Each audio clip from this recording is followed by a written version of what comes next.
Bismillah ar-Rahman ar-Rahim. In the name of Allah, the most gracious, the most merciful, peace and blessings be upon our Prophet, his family and his companion. Alhamdulillah, wassalatu wassalamu ala Rasulillah wa ala alihi wa sahbihi ajma'in. We have today Brother Shawn McKoy, who reverted to Islam some years back, and mashallah, he's living right now in Kuwait. And he's making some da'wah. So I would like you to tell us a little bit about you, and and tell us what you do, inshallah. Well, thank you for having me. First and foremost, it started for me. I grew up in North Carolina in the United States. I grew up in a Christian home. My grandmother and grandfather, they were Catholics, and then over time we evolved into Southern Methodists. And I was raised in the church. Sunday school on Sunday, Bible study on Wednesday. So that was my life. Just a normal kid growing up, involved in a lot of sports, community activities, things of that. But then I joined the military. Once I joined the military, I got to see the world. And in seeing the world, it opened your eyes to, different cultures, different customs, and different religions. Islam kind of sparked my interest at that time. This was around the year 1997. It kind of sparked my interest, but I didn't, continue fully with the studies because I met some Muslims in Texas. But they were, under the Nation of Islam, and, listening to their teachings and studies, and, it kind of pushed me back, repelled me a little bit against Islam because I didn't want to be part of something that was teaching separate, blacks and whites and things of that nature. I said, what kind of, religion would this be? Right. I got to travel to Korea, and from Korea, different countries in Asia, until I wound up after September 11th. And believe it or not, after all of that happened, Islam was the farthest thing, away from my mind, because I have a lot of family from New York. And at that time, I was in Korea, and phones were jammed trying to contact my family. And, that was, that just, at that time, the door to Islam was definitely closed. And of course, the media, was portraying Muslims, in a negative light. That's right. Since 9/11, it's been anything negative. Anything a Muslim does, if they do something good, they refer it back to, 9/11 or some other terroristic type activities. So I ended up in Iraq, and that's interesting. At that time, I'm sorry? I say that's interesting, Iraq. Okay. Yeah, I ended up in Iraq, and what really sparked my interest again was we had very clean bottled water. We had a bottled water plant in Iraq, the U.S. military. And the Iraqis, their water wasn't that clean. So there was an Iraqi couple outside my tower that for bottled water, they would exchange, they would cook the bread or the hummus and fish and meat and things of that nature. So we would trade off, and I began to think, I was like, maybe the Muslims aren't as bad as the television portrayed them. So it got me to, re-spark my interest, and a couple of the Iraqis were working on the base. I was working in the badging office, and I would make badges for them to come to enter on the base. And I started asking questions, but at that time I didn't know, the big difference between Sunni and Shia. and the person that was teaching me was she. So I told him I wanted to go to study because at that time, it wasn't safe to travel off base and study more about Islam. So I ended up, after a couple of attempts to other Muslim countries, I ended up in Kuwait. And my first day in Kuwait, I took the Shahada.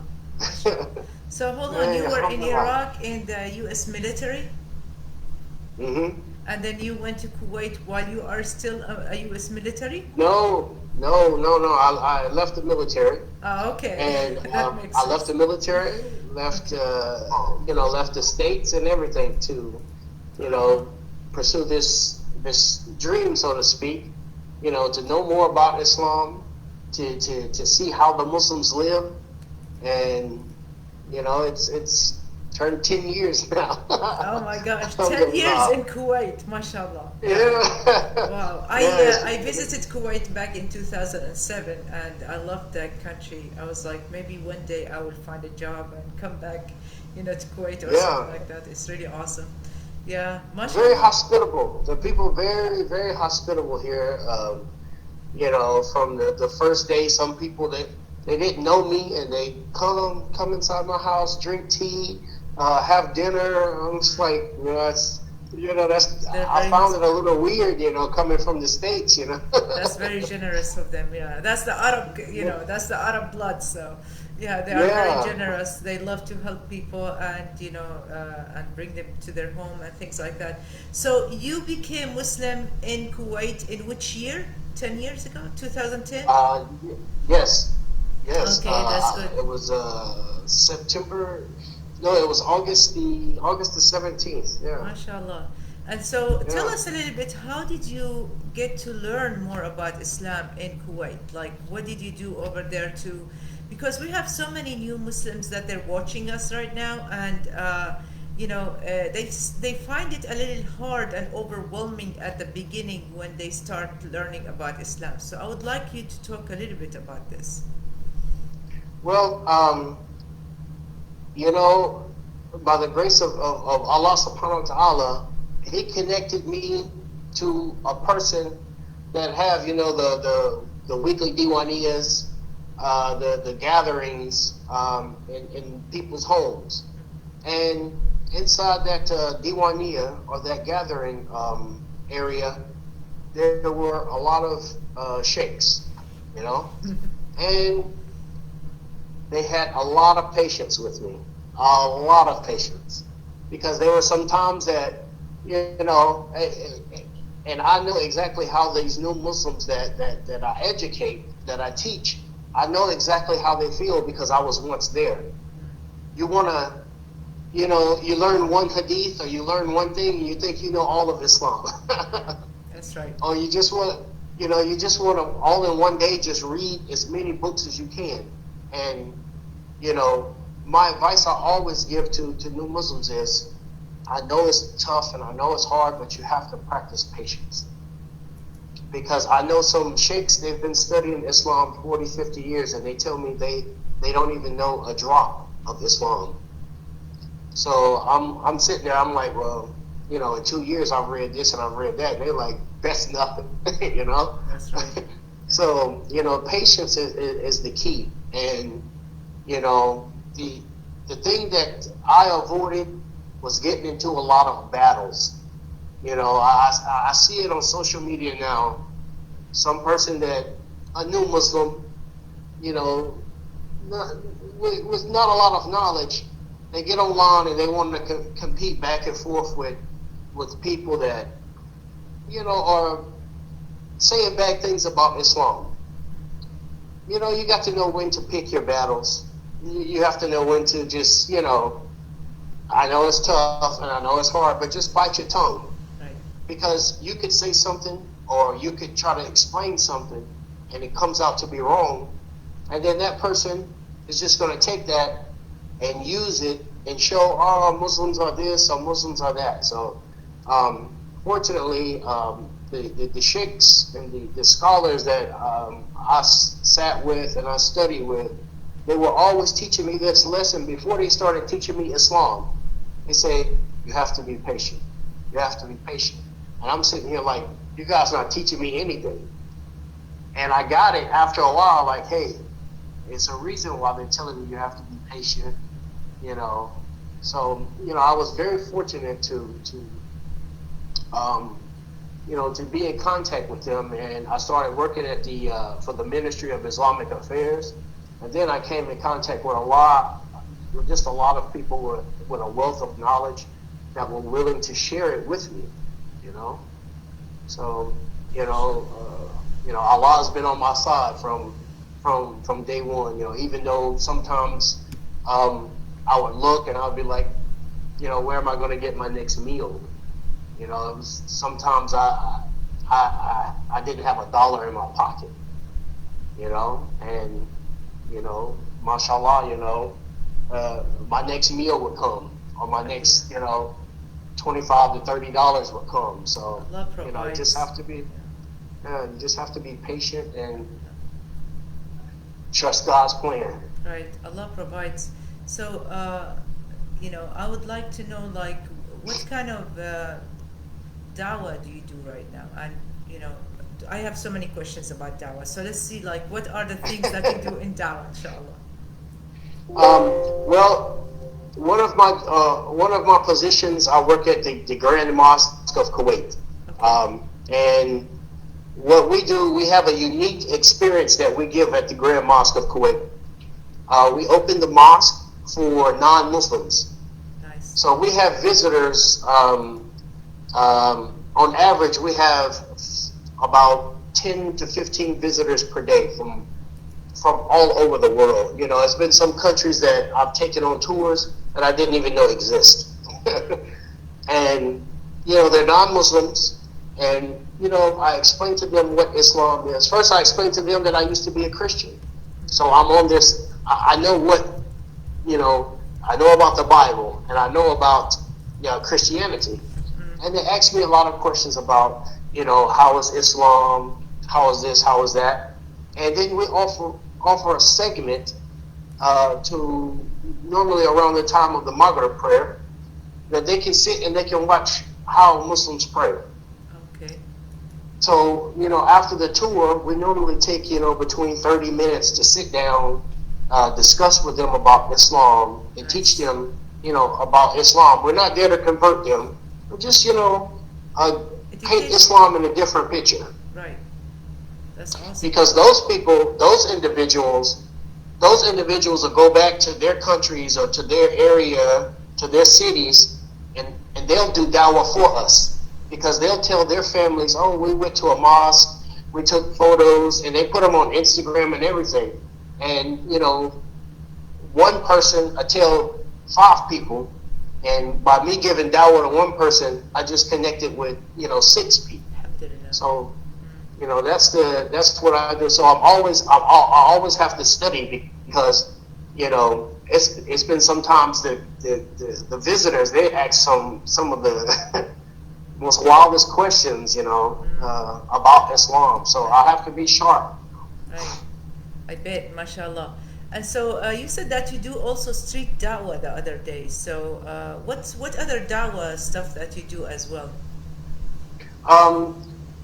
Well, I'm part of a charity organization, and they at times they have da'wah outreach. At times, you know, we set up, you know, just a booth in the middle of like shopping area, and, you know, we pass out pamphlets because here in Kuwait, yeah. So, you know, our population here is a little over 4 million, and we have a lot of non-Muslims here. Yeah. So, you know, we set up booths and things in, you know, shopping areas, and just pass out pamphlets and answer questions about what Islam is.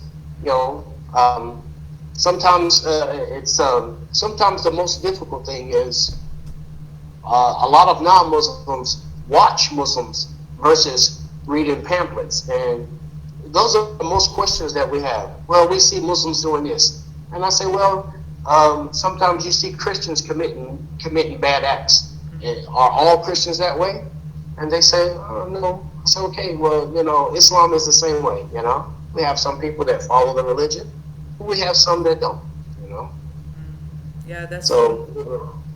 So I have so many Muslims, mashallah. They are so eager to help doing da'wah, and I really thank you also for being in our program to to mentor new Muslims, especially the ones that we have from Africa. I would like to take some tips from you on like if someone just like a Muslim, and I know that probably a lot of Muslims that they come and ask you the same question, is like, how can I start? What should I do?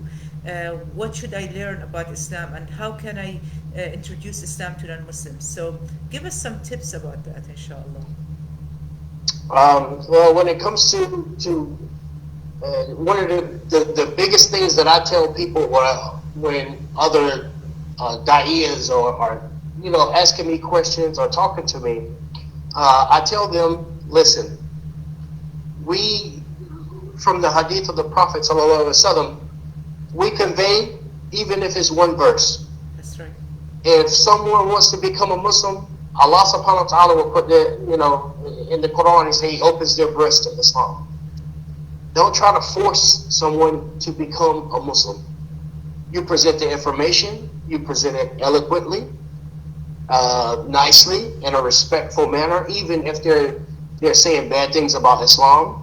You give da'wah with a smile, and you show them how peaceful Islam truly is.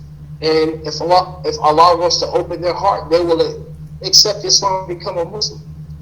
But some people, Allah subhanahu wa ta'ala has closed their hearts, and they will never accept Islam, no matter how much da'wah you give them. So I always try to tell some of the da'iyas that. They say, well, how do you do it? I say, that's how I do it. Because sometimes when you talk to people, they just want to battle back and forth and don't listen to anything of this. I give them the information, and it's up to them whether they take it, and Allah will do the rest. Now, when I approach people, I don't just start out with oh, Islam this, oh, Islam that. I start out, hey, how are you doing today? Make a joke or something like that. Get them to relax a little bit. And once they relax, then what do you know about Muslims, or what have you heard about Muslims? Right. I get them to engage with me versus me just going straight forward. Look, this is Islam. This is this. I ask them. And when they reply, I try to counter some of the negative things that they've heard or that they've seen from Muslims and from the television or even from the internet. So, and once I do that, they get engaged, they get hooked, and they want to ask more, and they want to ask questions, and they want to know more. So that's how I approach my da'wah. Now, other people may do it differently, but and it may not work for others, but for me, that's my proven method, and it works. MashaAllah. So what are the principal things that you would talk about in Islam? Like if someone comes and they have some misconceptions, or they want to throw some kind of slanders about Islam, what is the approach for them? Well, let's talk about the people that they just come and ask questions, just like regular questions. What are the information that you give them about Islam, and then about those people that they just want to come and slander Islam and things like this? So, because you actually talked about this just a little bit ago, and I think this is a very important subject, especially for the young men, that they go into groups of the Christians, that they slander Islam and they say bad things about it, and they try as much as they can they think this way that they are actually educating people. So I would like to hear your opinion about this, inshallah. Well, my opinion about the Christians, they slander Islam. Mm-hmm. Well, for that, I leave it to Allah subhanahu wa ta'ala, because like I said, we can only present the information, and when you talk to a person and they start slandering Islam, you refute them with facts, because most of the people that slander Islam, they really know nothing about Islam. So when they slander, our religion, I just, reply to them with facts. And after I've presented the facts, if they continue to slander, I'll say, well, look, this conversation obviously is not going to go anywhere. I'm not going to change your mind. You're not going to change my mind. I presented facts. You've presented emotions. I deal with logic, and I deal with reasoning, and I deal with facts. After that, because some people get very upset and some people get very emotional when people slander, Islam. And that was one of the things that the sheikhs, they were telling me when they were teaching me to practice patience. Because after 9/11, people want Muslims to react a certain way, non-Muslims. They want you to react a certain way. So if they come and they slander Islam and you get upset, they've done their job. They've done what they think is their duty. See, look, the Muslims, they get angry real quick and they just want to be like terrorists. And then when I respond to them, in kindness, with a smile, with laughter, they say, well, we can't break this guy, So, yeah. Before I became a Muslim, we used to have this old saying, sticks and stones may break my bones, but words should never hurt me. So, you slandering Islam, it's not going to hurt Islam because we're the fastest growing religion in the world. So, that's what new Muslims and that's what people giving da'wah, they should realize. Right. This person, let them continue to slander Islam. That's going to make people do what? Spark their interest. Let me read more about this religion that he says is bad and this guy says is good. So, I think, let them continue. Pretty soon, I think they say within the next 25 years, we will be the largest religion in the world. So, obviously, the slandering isn't working. Right, that's right. Subhanallah, Jazakallah khair. Okay, so, I know you probably know a little bit about the Bible since you were, since you were in the church and things like that. So many of the people who would like to do da'wah, they want to also, they say, or they think that it is an obligatory for them, or it's recommended for them to study the Bible. What do you think about that? And what do you advise them about, the religious comparison kind of da'wah thing? As far as that subject, I personally don't recommend that that they read the Bible. It's because 9 times out of 10, to be honest, most Christians, they don't even know the Bible themselves. So and it's not a knock on them. I remember when I was a Christian going to church, we were going to church, and the preacher or the priest or the pastor would tell us everything. We didn't necessarily, like the Quran, pick it up, read it, and understand the words for ourselves. The pastor or the priest would tell you. Yeah. And you go from there. So, in most of the cases, and most of the people that I've dealt with, and most of the people that I've converted to Islam, I don't even have to say anything about the Bible, because some of them ask me the question, well, when you go into the mosque, why do we have to take our shoes off? And I asked them, well, don't you know the story about when Allah subhanahu wa ta'ala was speaking to Musa alayhi salam, and he told him from the burning bush, come closer and take off your shoes. I say, so, this is a house, it's a sacred area, a house of God, so we should respect, God's wishes and demand and take off our shoes. They said, oh, where did you get that story from? I said, oh, never mind. I say it's an Islamic thing. They don't even know that it's in the Bible. Yeah, subhanallah. Yeah, because many of the Christians, they don't know their own Bible. Subhanallah, yeah. Yeah. Yeah. So it's no even need to really, bring up the Bible. If somebody wants to study it on their own, jazakallahu khair. Yeah. They can do it. But, when it comes to giving da'wah, unless you're speaking to someone that, mashallah, is a preacher or a priest and really knows the Bible, 9 times out of 10, you don't even have to reference it, Yeah. MashaAllah, subhanallah. So now after, I'm going to ask you a very tough question that probably can be a little bit personal for you.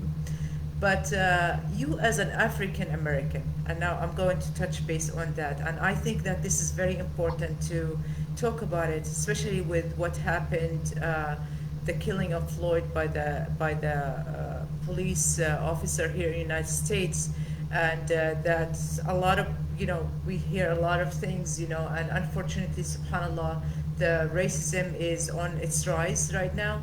So being in Kuwait for 10 years, have you experienced any of the racist segments or marks from some Muslims, and how did you deal with that, and how did you combat that? So I would like you to talk about this a little bit, if you don't mind. Sure. As far as being in Kuwait, most of the I'd say about 90% of the what they call the original Kuwaitis are my complexion, my color. So most people, they don't even know that I'm even American. Most of them, when they start talking to me and I speak Arabic back to them, they say, "Oh, he's Kuwaiti," or he's from Saudi Arabia. So when I say, "Oh, I'm American," they're like, "No. Let me see your ID card." I'm like, I don't need to show you my ID card, but I know where I'm from, And so as far as the racism out here or when I travel to Saudi Arabia or Qatar or Bahrain, I don't experience that.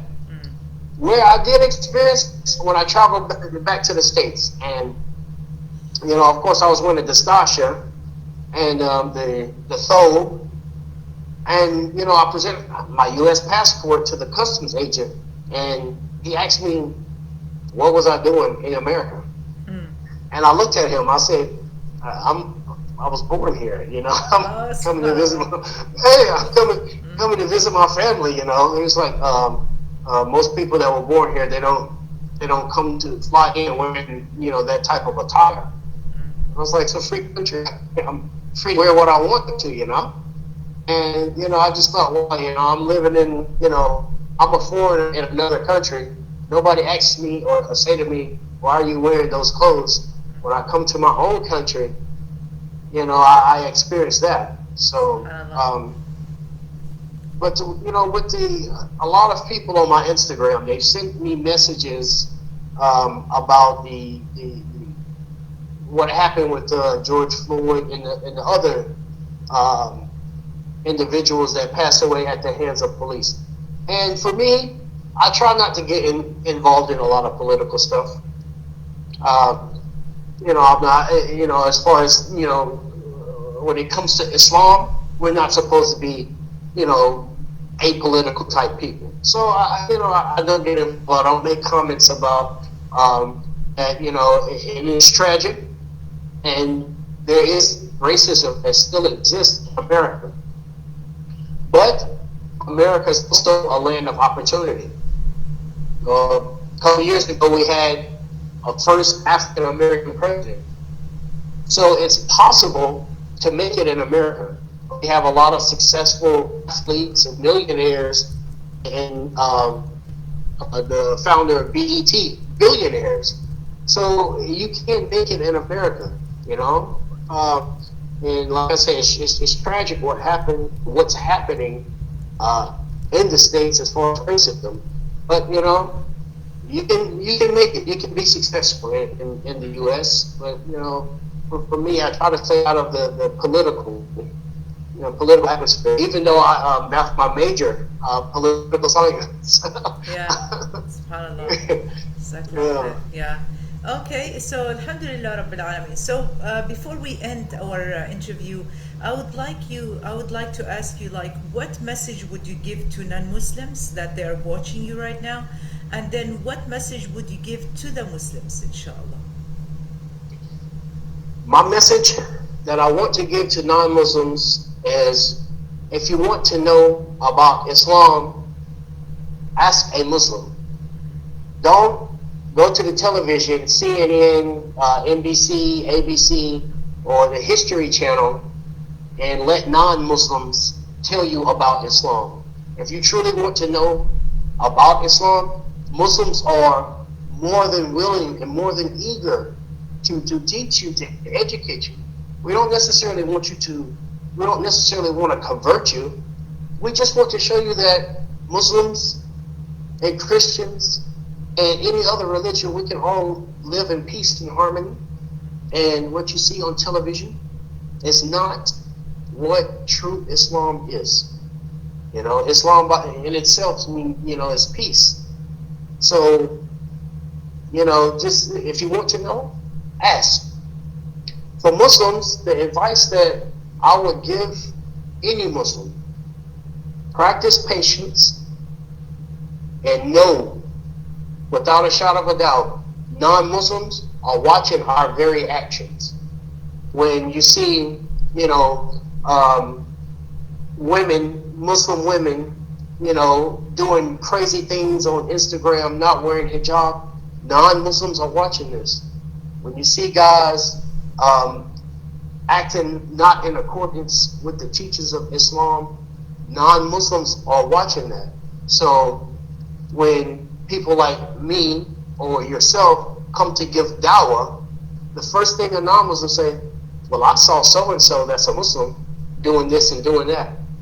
So when it comes to da'wah, our own Muslims, people from our own faith, are handicapping us by their actions. That's true. So, that's just my message to Muslims, right, and my message to non-Muslims. SubhanAllah. May Allah bless you, brother. Thank you so much for your time. I really thank you very much for the interview. And I will put your YouTube channel, your Facebook on the bottom and on the video, so people can go and check your YouTube channel. They can check your Facebook, inshallah, and you'll have more interaction with more Muslims, inshallah. Jazakumullah khair, brother. May Allah bless you, and I am so happy and pleased that you are with us in our program, and we can take a lot from your experience and from your knowledge. Jazakumullah khair. Thank you so much. Yeah, me too. I am. When someone sent me your information, how to contact you, my heart was like racing, like I was at a track meet or something. I was like, this is a very good opportunity, because I love to teach and reach. Because if I teach one, he'll teach one, and that's how the chain works. Alhamdulillah, alhamdulillah. May Allah bless you. Jazakumullah khair, and we'll keep in touch, inshallah. Inshallah. Barakallah. Shukran. Assalamu alaikum. Wa salam. Wa alaikum assalam.